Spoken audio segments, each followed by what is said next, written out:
Hvaljen Isus i Marija, dobro jutro, dragi ljudi, svi koji nas pratite u hodočašću prema Međugorju. Jučer smo imali jako emotivan dan u Kijevu, sreli branitelje i suborca jednog s kojim sam bio na određenim položajima iz IDS-a Splitskog.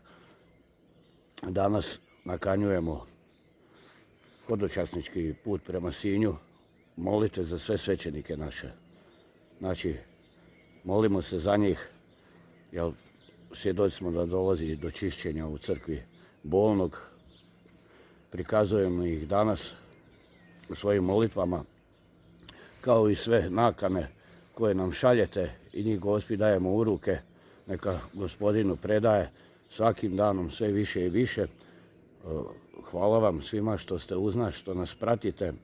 Zapratite portal Dnevnih novosti. Božji blagoslov ljudi, idemo putem Sinja, imamo jedno 38 km. Stvari će nam biti prevežene, tako da će nam biti lakše odhodati. Ja se ispričavam. Evo, Toni, prijatelju, imaš li što dodati? Niš, idemo jako i vidimo se na večer u Sinju. Da, eto, Božji blagoslov svima i molimo jedni za druge i za naše svećenike. I naravno, lajke, sve ljude, sve Hrvate. Pozdrav, Božji blagoslov, pozdrav.